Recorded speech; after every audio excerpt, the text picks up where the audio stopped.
नमस्कार, मी श्वेता. बुलेटिनमध्ये तुमचं स्वागत. आणि सध्या विधानसभेचं पावसाळी अधिवेशन सुरू आहे. आजचा दुसरा दिवस. थेट जाऊयात विधान भवनात.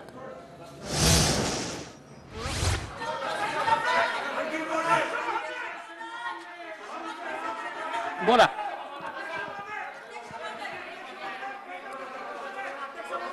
हा बोला ताई.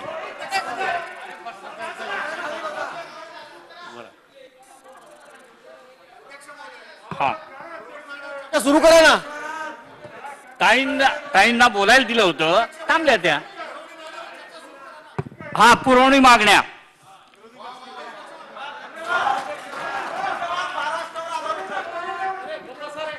नाही, प्रभू साहेबांकडनं अजून काही सूचना असतील तर ते घेऊन घेऊ ना. आता सुरू करू. नाही, सुरू करू आता. साहेब धन्यवाद. साहेब साहेब आपला खूप आभार आहे. आमचा संपूर्ण विरोधी पक्ष आपला खूप आभारी आहे. खरं म्हणजे एवढे उपकार आपण आमच्यावर केलेले आहेत आणि या महाराष्ट्रावर एवढे उपकार केलेले आहेत. ही चर्चा या ठिकाणी घडवून आपण एवढे उपकार केले आहेत की त्याबद्दल मी आपले अतिशय हात जोडून या ठिकाणी आभार मानतो.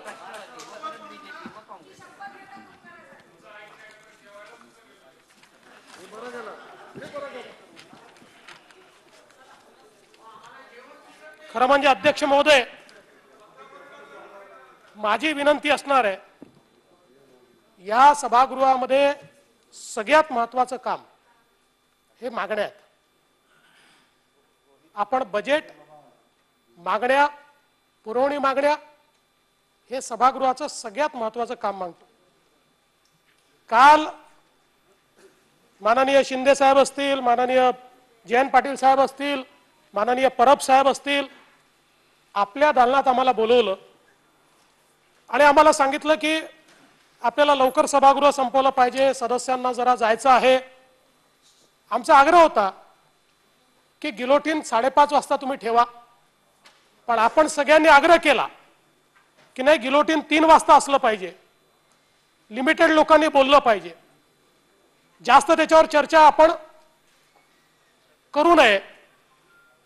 3-4 तास चर्चा पुरेशी करू आणि आम्ही देखील ते मान्य केलं. अध्यक्ष महोदय, पण आज ज्या प्रकारे या ठिकाणी ठीक आहे, एखादा विषय मांडायचा मांडा ना, पण जाणीवपूर्वक अध्यक्ष महोदय त्या विषयातनं दुसरा विषय, विषयातनं दुसरा विषय, एक गोष्ट स्पष्ट झाली की पुरवणी मागण्यांवर चर्चा करायची तुमची तयारी नाही, तुमची इच्छाही नाही. लोक बोलावे असं तुम्हाला वाटत नाही. या ठिकाणी कोविडने लोक मरतायत. आज महाराष्ट्र कोविडचा हॉटस्पॉट झालाय, त्याबद्दल चर्चा नाही करायची. आज विदर्भामध्ये पूर आला, त्या संदर्भात चर्चा नाही करायची. कोकणामध्ये वादळ आलं, त्याबद्दल बोलायचं नाही. आज शेतकऱ्याची अडचणी वाढून राहिल्या आहेत, दुधाला भाव मिळत नाहीये, त्याबद्दल बोलायचं नाही. अध्यक्ष महोदय, खरं म्हणजे गेल्या 4-5 महिन्यातले विषय इतके आहेत की 8 दिवस तर त्या विषयांवर बोललो तरी त्या ठिकाणी कमी पडतील अशी परिस्थिती आहे. पण आम्हालाही समजतं, आम्ही जबाबदारीने वागलो. या संपूर्ण कोविडच्या काळामध्ये आम्ही जबाबदारीने वागलो. सरकारशी संघर्ष नाही केला.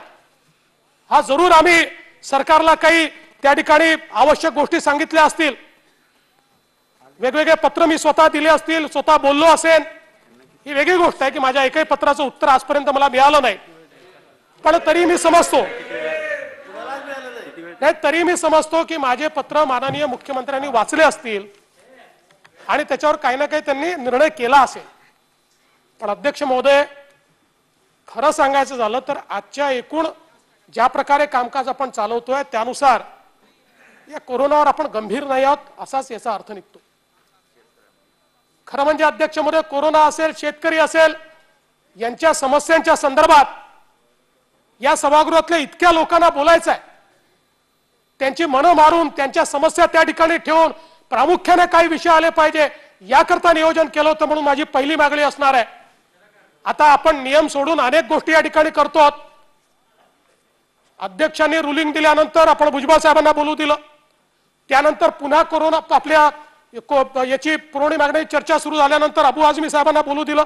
आता बोलून ते गेले असतील मीडिया पुढे, थांबले नाही आहेत ऐकण्याकरता. त्याच्याकरताच अनेक वेळा लोक बोलतात. आता ते कशाकरता बोलले मला माहिती नाही. पण अध्यक्ष महोदय, माझी मागणी आहे, आता 3 वाजताचं गिलोटीन 5 वाजता करा. अध्यक्ष महोदय, हे जे 2 तास वाया गेले आहेत, हे अध्यक्ष महोदय या ठिकाणी आपण 5 वाजता केले पाहिजे. आज काय अवस्था आहे, पुरवणी मागण्यावर चर्चा सुरू करत असताना अध्यक्ष महोदय, मी बीएससीत देखील ही विनंती केली होती की पुरवणी मागण्यांमध्ये बाबींचा स्कोप कमी असतो, त्यामुळे त्याच्या स्कोपच्या पेक्षा थोडं जास्त आम्हाला बोलण्याची परवानगी द्यावी आणि ती मान्यता देखील त्यावेळेस झाली होती. तरी मी बाब क्रमांक घेऊनच या ठिकाणी बोलणार आहे. अध्यक्ष महोदय, मागणी क्रमांक R1 बाब क्रमांक 70 पृष्ठ क्रमांक 57 सार्वजनिक आरोग्य विभाग साथरोग नियंत्रण कार्यक्रम आणि मागणी क्रमांक B1 बाब क्रमांक 10 पृष्ठ क्रमांक 9 गृह विभाग या संदर्भात अध्यक्ष महोदय, आज आपण बघितलं तर 14 मार्च 2020 ला आपण अधिवेशनाचा निरोप घेतला. त्या दिवशी महाराष्ट्राची रुग्णसंख्या होती 26 रुग्ण. आणि अध्यक्ष महोदय, 8 सप्टेंबर 2020 आज महाराष्ट्राची रुग्णसंख्या आहे 9,07,212. आणि अध्यक्ष महोदय, ही प्रचंड मोठी वाढ या महाराष्ट्रामध्ये जी आपल्याला पाहायला मिळते. आता आपण ज्या पोलिसांचा गौरव केला ना देशमुख साहेब, त्या पोलिसांपैकी 16,401 पोलीस पॉझिटिव्ह आहेत. 166 पोलिसांचा मृत्यू झालाय. डॉक्टर्स मध्ये 408 डॉक्टर्सचा मृत्यू झाला. 4,247 पॉझिटिव्ह झाले. आरोग्य सेवक जवळजवळ 24,000 संक्रमित झाले. 292 आरोग्य सेवकांचा मृत्यू झाला. आणि वेगवेगळं जर या ठिकाणी वाचलं तर ही संख्या फार मोठी आहे.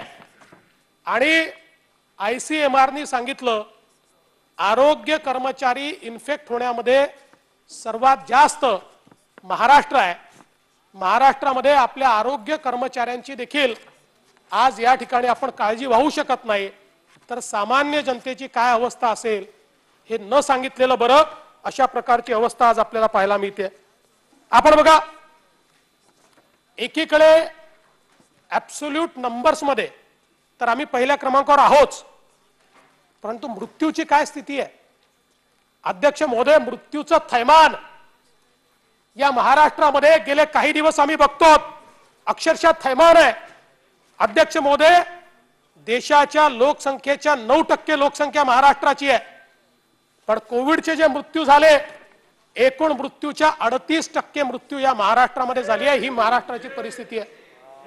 आज अध्यक्ष महोदय आपण बघा, 27,000 लोक या महाराष्ट्रामध्ये कोविडमुळे मृत्युमुखी झाले आहेत. 27,027 लोक हे कालपर्यंत कोविडमुळे या महाराष्ट्रात मृत्युमुखी पडले. आपण बघितलं तर तमिळनाडू 10%, कर्नाटक 8%, दिल्ली 6%, आंध्र 6%.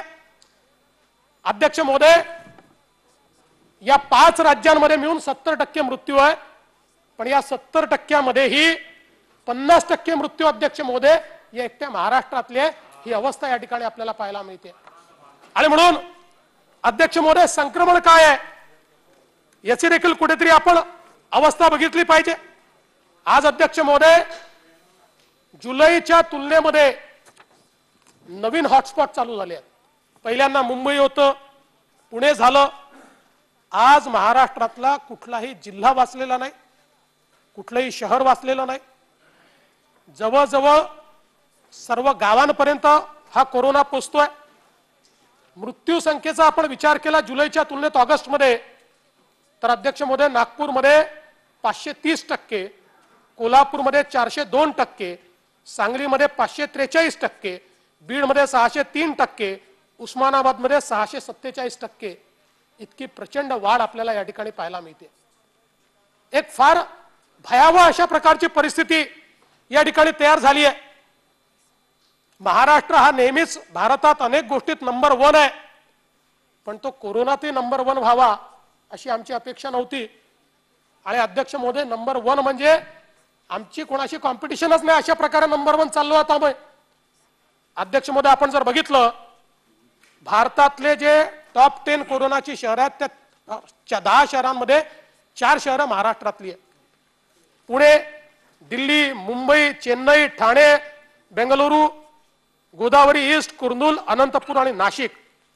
आपण बघितलं आज पुण्यामध्ये 1,82,212 अशा प्रकारची कोरोनाची आपल्याला आकडेवारी पाहायला मिळते.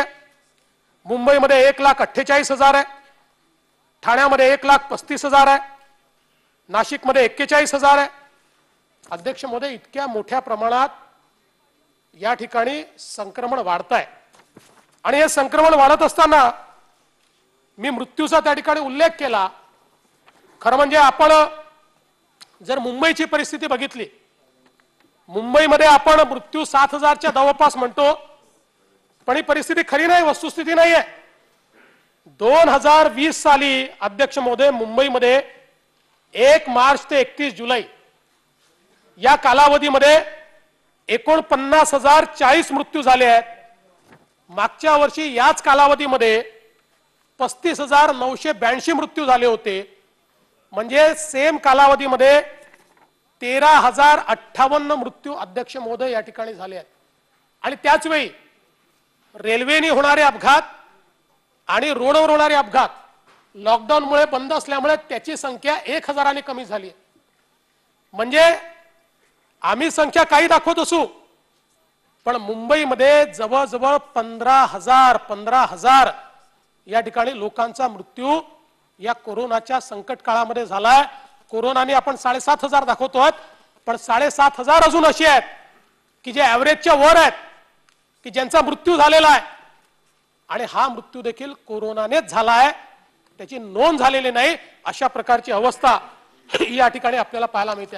आपण बघितलं सुरुवातीच्या काळामध्ये मुंबईची लढाई ही आपण कोरोनाशी नाही लढलो, आपण संख्येशी लढलो. संख्या कशी कमी दाखवता येईल, मृत्यूची संख्या कशी कमी दाखवता येईल. ज्यावेळी मी स्वतः ही मृत्यू संख्या पत्राद्वारे मांडली, त्यावेळी एका दिवसामध्ये 1000 मृत्यू आपल्याला वाढवावे लागले, एका दिवसात वाढवावे लागले. त्यानंतर 500 मृत्यू आपल्याला वाढवावे लागले. मी आजही आपल्याला सांगतो, आजही अजून 500 मृत्यू मुंबईतले असे आहेत की जे कोरोनाने झालेले अजूनही आपण रेकॉर्डवर घेतलेले नाही.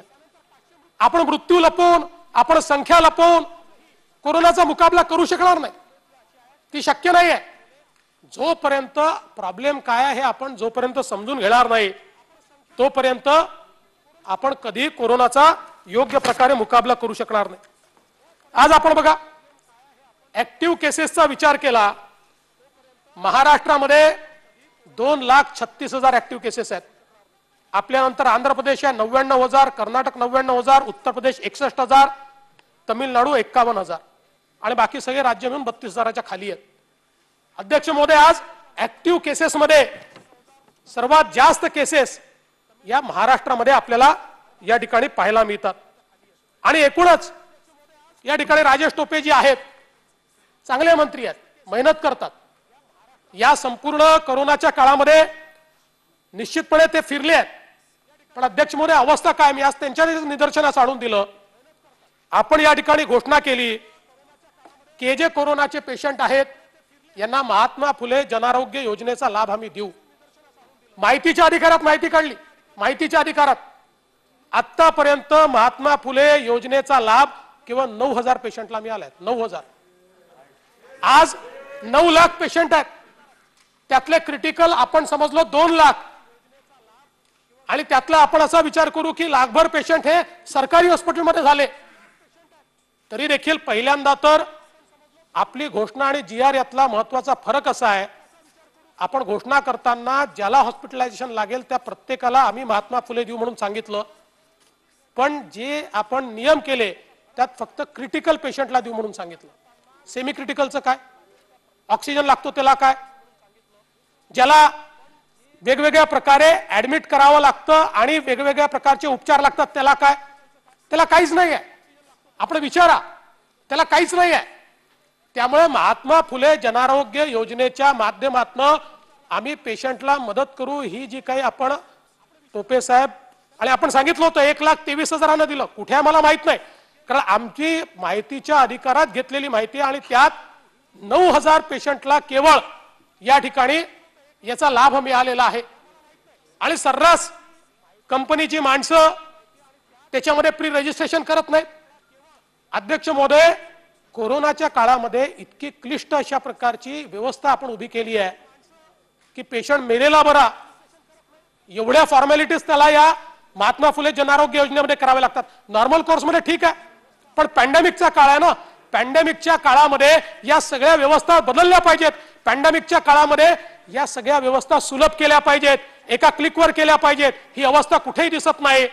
आणि म्हणून महात्मा फुले जनआरोग्य योजनेच्या माध्यमातून गरीबाला कुठलीही मदत या कोरोनाच्या काळात मिळत नाही. अध्यक्ष महोदय, त्याच्यावर मरण्याची पाळी येते, त्याला ऍडमिट करायचं असेल, सरकारी हॉस्पिटलला जागा नाहीये, प्रायव्हेट हॉस्पिटलला काय बिलं लागतात, तुम्ही त्या ठिकाणी निश्चितपणे त्या बिलांवर कॅपिंग करण्याच्या संदर्भातला GR काढला. काय अवस्था अध्यक्ष महोदय, परवा आमच्या वरच्या सभागृहाचे विरोधी पक्षनेते प्रवीण दरेकरजी एका हॉस्पिटलला गेले, 20 लाखाचं अध्यक्ष महोदय बिल केलं होतं, 10 लाख रुपये मेडिसिनचे दाखवले होते. अरे रोज त्यांनी रेमडेसिवीर दिलं तरी 10 लाख रुपये नाही लागत अध्यक्ष महोदय. आणि एवढंच नाही, डिस्पोजेबलच्या संदर्भात वाटेल ती लूट चाललेली आहे. आणि मग गेल्यानंतर त्यांनी बिल माफ करून टाकलं. पण किती ठिकाणी लोकप्रतिनिधी पोहोचणार आहेत, कुठलाही वचक या ठिकाणी प्रायव्हेट हॉस्पिटलवर आपला राहिलेला नाही. प्रायव्हेट हॉस्पिटलच्या माध्यमातून प्रचंड लूट होते. आज अध्यक्ष महोदय आपण विचार केला तर अनेक ठिकाणी, आता मुंबईचा विचार केला, मुंबईमध्ये आज सोसायट्यांमध्ये मोठ्या प्रमाणात हा कोरोना पोहोचलाय आणि मध्यमवर्गीयांमध्ये गेलाय. आता या मध्यमवर्गीयांना जेव्हा हॉस्पिटलला जावं लागतं ना, अक्षरशः जीवनाची कमाई कोरोना पोटी चालली आहे. इतक्या मोठ्या प्रमाणात लूट चालली आहे. पण त्याच्यावर कागदोपत्री आपण कॅपिंग करतोय, प्रत्यक्षात कुठेही त्याचं ऑडिट होत नाही. त्या ऑडिट मधनं कोणालाही पैसे परत मिळत नाहीत. एक 2-4 केसेस अध्यक्ष महोदय दाखवण्याकरता आपण करतो, त्याच्या व्यतिरिक्त काही होताना दिसत नाही. प्रचंड मोठी ही लूट या ठिकाणी आज आपल्याला पाहायला मिळते. आपण बघा काय काय आपल्याला या काळामध्ये पाहायला मिळालं, किती अव्यवस्था पाहायला मिळाली. आज या ठिकाणी मृतदेहाच्या बाजूला पेशंट झोपलेले आपण बघितले. 12 रुग्णालयात फिरलेला समद कुरेशी, 12 रुग्णालयात, त्याला एकाही रुग्णालयाने प्रवेश दिला नाही आणि त्याचा शेवटी मृत्यू झाला. खालिद अली शेख 5 रुग्णालयांमध्ये फिरला, त्याला कोणी प्रवेश दिला नाही, त्या ठिकाणी त्याचा मृत्यू झाला. राजेंद्र पिगू बेड मिळाला नाही, मृत्यू झाला. अध्यक्ष महोदय, आम्ही ज्यावेळेस ठाण्याच्या त्या कोविड सेंटरला गेलो, आम्ही जर गेलो नसतो तर कदाचित अध्यक्ष महोदय तो पेशंट सापडलाच नसता. आम्ही गेल्यानंतर त्या नातेवाईकांना आम्हाला भेटू देत नव्हते, ते जबरदस्ती आम्हाला येऊन भेटले.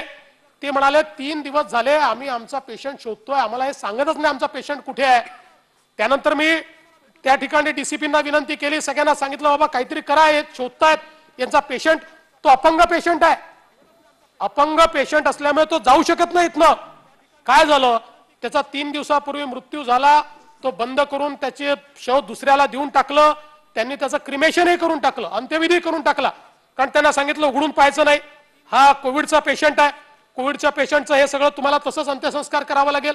त्यांनी अंत्यसंस्कारही करून टाकला आणि या ठिकाणी कुठली माहिती नाही.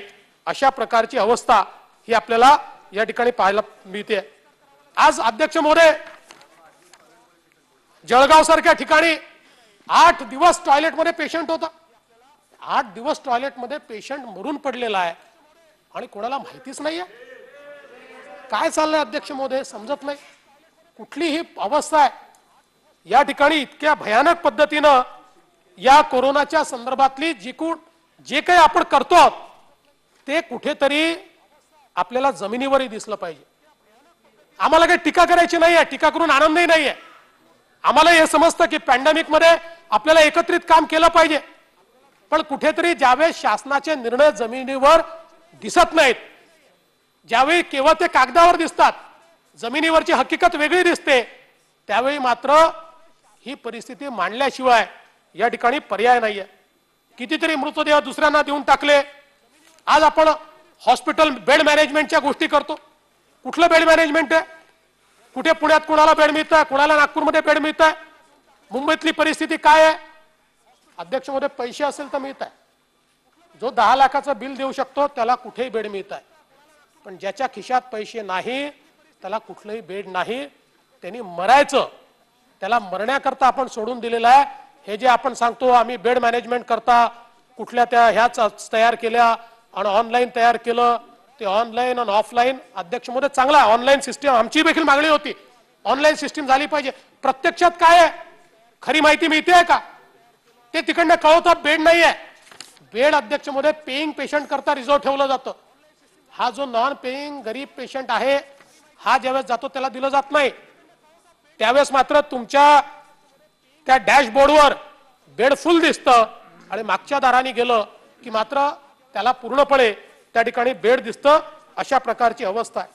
आज आपण बघा मोठ्या प्रमाणात या ठिकाणी जे काही मृत्यू झाले आहेत.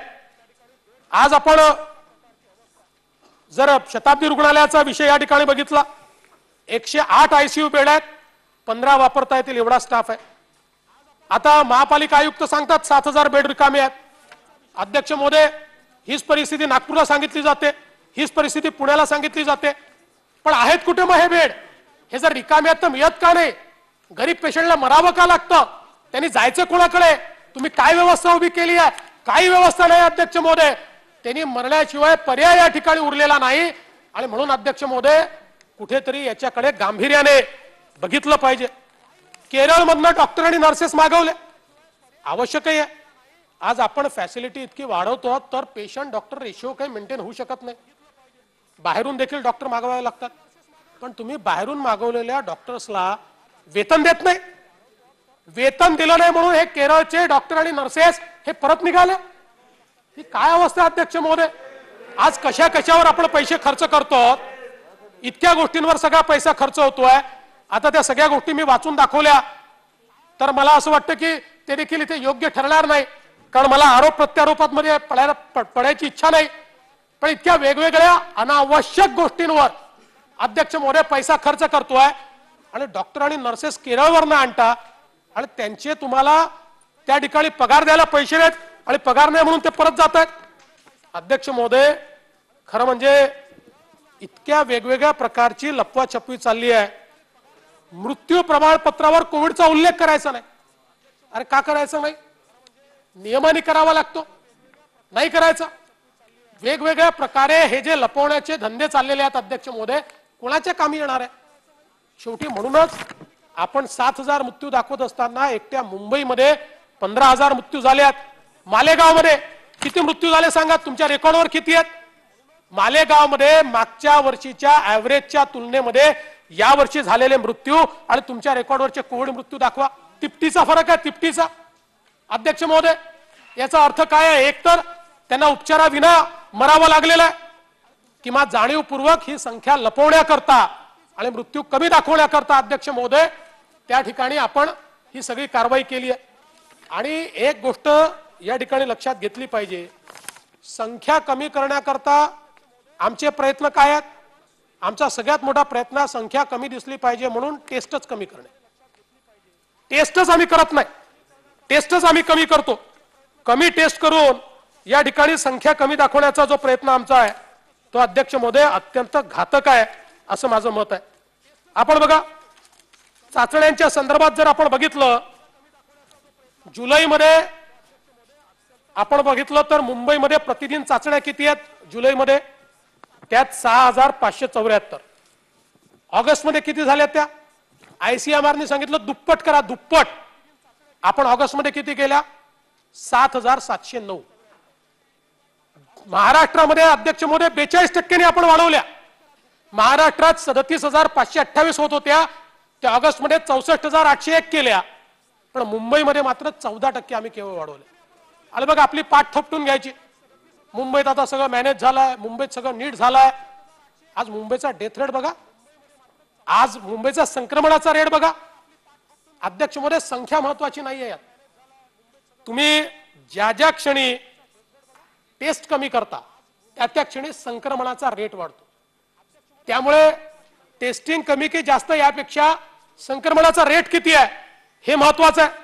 आणि आपण जर बघितलं आज देशाच्या सरासरीपेक्षा देखील आपण अध्यक्ष महोदय या ठिकाणी काय चाचण्या करतोय, प्रतिदिन प्रतिलक्ष चाचण्या कशा प्रकारे आहेत आपण बघितलं तर गोव्याच्या 1584 आहे, आंध्रच्या 1391 आहे, दिल्लीच्या 950 आहे, तमिळनाडूच्या 847 आहे, आसामच्या 748 आहे, कर्नाटकच्या 700. सरकारचा समन्वय नाही म्हणून त्या ठिकाणी अनेक बळी गेले. त्याची उदाहरणं मी आपल्या समोर त्या ठिकाणी ठेवणार आहे. सभापती महोदय, काल परवा घटना झाली पत्रकार पांडुरंग रायकरची. सभापती मध्ये का त्यांचा मृत्यू झाला? सभापती मध्ये केवळ त्यांना त्या ठिकाणी रुग्णवाहिका उपलब्ध झाली नाही म्हणून त्यांचा मृत्यू झाला. सभापती मध्ये रुग्णवाहिका आली, रुग्णवाहिका आल्यानंतर त्याच्यामध्ये व्हेंटिलेटर नाही, दुसरी रुग्णवाहिका मागितली, दुसरी रुग्णवाहिका आली सभापती महोदय, त्याच्यामध्ये डॉक्टर नाही. आता सभापती महोदय, ही जर उपलब्ध झाली असती व्यवस्था तर तो वाचला असता पत्रकार. त्याच्यामुळे सभापती मध्ये एक उदाहरण झालं. अनेक उदाहरणं देईन की व्हेंटिलेटरचा बेड अवेलेबल झाला नाही म्हणून माझ्याकडे यादी आहे अनेक संघटनांची. तुम्ही दिलाय ना हे, ते ना यादी, मग मी यादी पण तुमच्याकडे देतो. द्या ना, माझं भाषणच पटलावर ठेवा सभापती महोदय. ठेवा. त्याच्यामुळे मी जास्त न बोलता माझी एवढीच विनंती आहे की तात्काळ या ठिकाणी सरकारनं जाहीर करावं. यांची जम्बो कोविड सेंटर झाले सभापती महोदय, आणि या जम्बो कोविड सेंटरचा फक्त मी उदाहरण देऊन मी आपण वेळ दिलात आभार मानून या ठिकाणी संपवेन की जम्बो कोविड सेंटर जी झाले माझ्याकडे ती 40 कोटीची कामं आहेत सभापती महोदय, बेड आहेत त्याच्यामध्ये सभापती महोदय. आणि त्याच्यामध्ये मी 2-3 उदाहरणं सांगतो आणि संपवतो. सभापती महोदय, याच्यामध्ये प्लास्टिक चेअर 1000 घेतले आहेत, त्याचे 3 लाख रुपये लावलेत. वुडन टेबल घेतले 150चे, त्याच्यावर 5 लाख लावलेत. आणि जवळपास सगळ्या ठिकाणी आता बघा आपण जे पेडरस फॅन आहेत ते त्या ठिकाणी लावलेत 1,20,00,000. म्हणजे विकत घेतले तर त्याच्यात 1/3 किमतीत विकत येतात. म्हणजे साधारण 6,000 रुपये भाडं झालं आणि विकत येतो 2,000ला. म्हणजे या 40 कोटीमध्ये बरं कॉन्ट्रॅक्टर कोण? रोमेलो बिल्डर, ज्याचा व्यवस्थेशी संबंध नाही, ना गॅसशी संबंध, ना डॉक्टरशी संबंध, तो कंत्राटदार.